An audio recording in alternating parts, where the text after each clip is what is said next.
One question I'd like to ask Dr. Steele, critical race theory has really hijacked the mainstream media and how it's influenced the mind of America.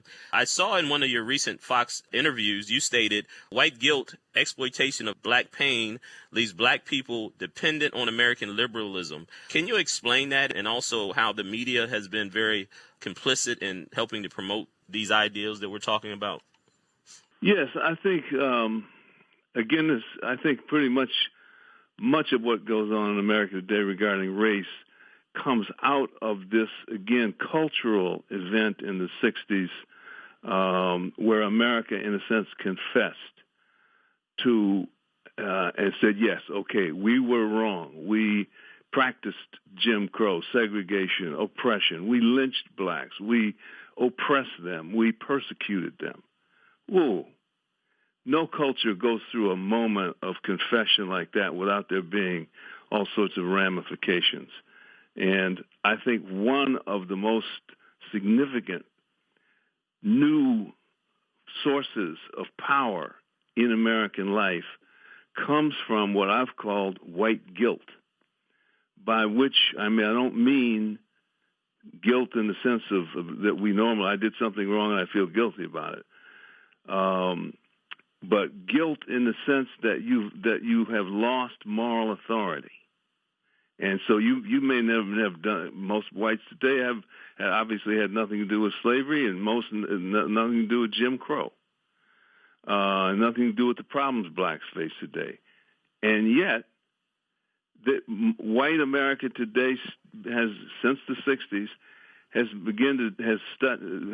dealt with the race problem guiltily. We've acted as though we were guilty because we are terrorized of, and I mean terrorized, of being seen as a racist. It's the worst thing you can be seen as in American life today.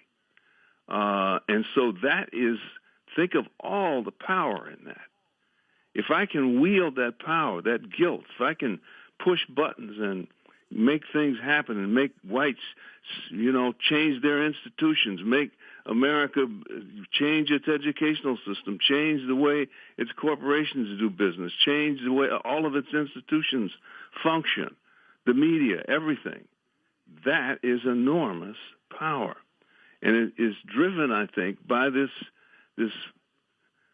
not well enough examined white guilt, phenomenon of white guilt that we've lived with now for about 60 years, and it has, look at the way it's eroded the moral character of our society. Shelby, can I ask you a question here? Again, you're right smack in the middle of something that's really important, and that is this. You refer back to what happened in the 60s when there was a major recognition in this country, and you've said it appropriately, primarily by white America, those who were making most of the decisions, and you're hearkening back to how that was dealt with. Well, oftentimes in life, when we go through circumstances, we don't go through it the right way. And when we look back, we say, boy, I wish I would have responded differently. Where did we actually go wrong as a culture, as a government, as governmental policy in this matter? What didn't take place that should have taken place? Because the result of many of those things that happened in the 60s, it was appropriate. So what went wrong?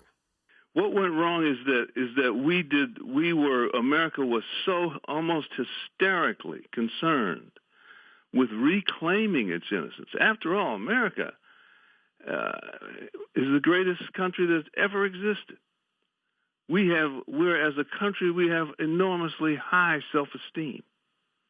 Yet here we have this shame.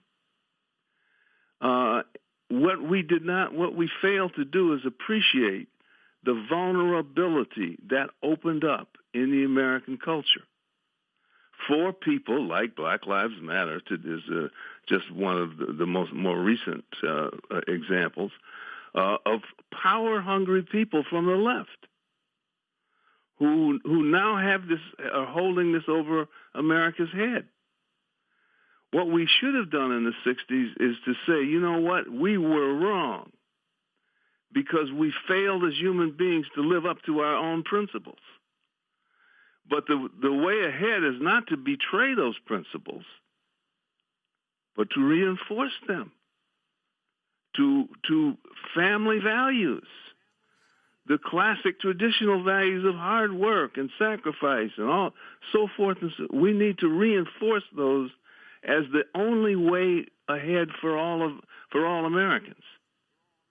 But we became selfish, and so what we're going to do instead, President Johnson leading the way, we're going to act guiltily.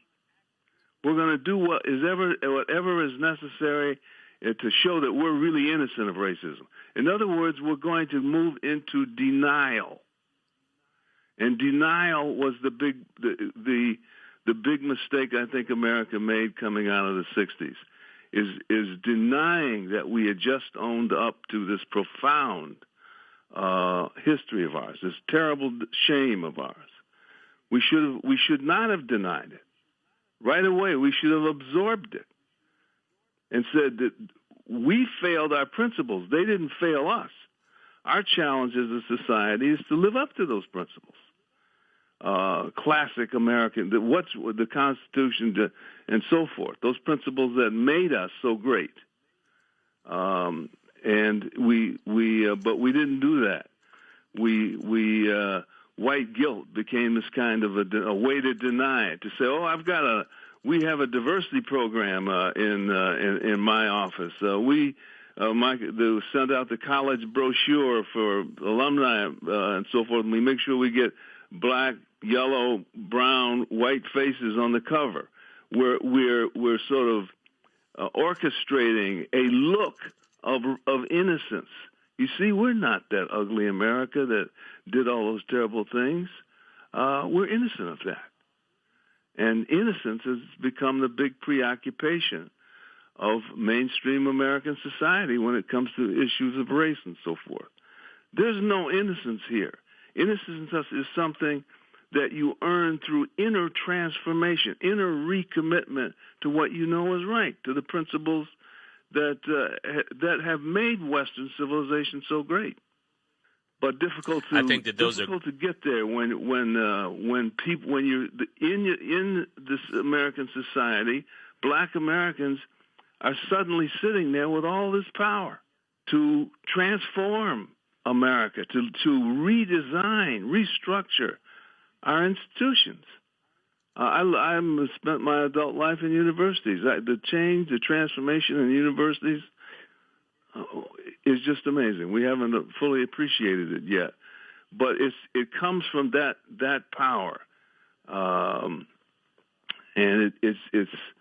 I won't name names and get into certain universities that I'm very familiar with, but I look at I look up in one and suddenly there's what they call an HR, human resources department, and suddenly they hire all sorts of people. Bring them into the university to work to provide safe spaces for students, so the students of color are never in a place that they deem to be unfriendly or unsafe. For somebody like myself who grew up in segregation, it's darkly funny, I guess, is the way to put it. But the point is, the institution is so determined to prove its innocence of racism that it throws out all of the principles that made it a great institution in the first place. And you know what, Shelby? These are great points that you're hitting on. And I think that one of the things that we have to understand when we understand the psychology behind Marxism and Hegel and all these idealists and their ultimate goals. So when we understand their ultimate goal, which is the New World Order, communist, Marxist type of dystopian society, I think it's so important that we understand that the strength of these ideals is that they use real grievances and real issues, real truths, but they use them in a way to twist and distort and to empower because, like you stated, we made a conscious declaration of our wrong in the 1960s, but yet we are still re-victimizing society by saying over and over again, you remember what you guys did in the past, remember what you guys did in the past. And so they use partial truths, or they use a truth in order to establish their power, which is why it has so much power in order to influence, to deceive the public as a whole.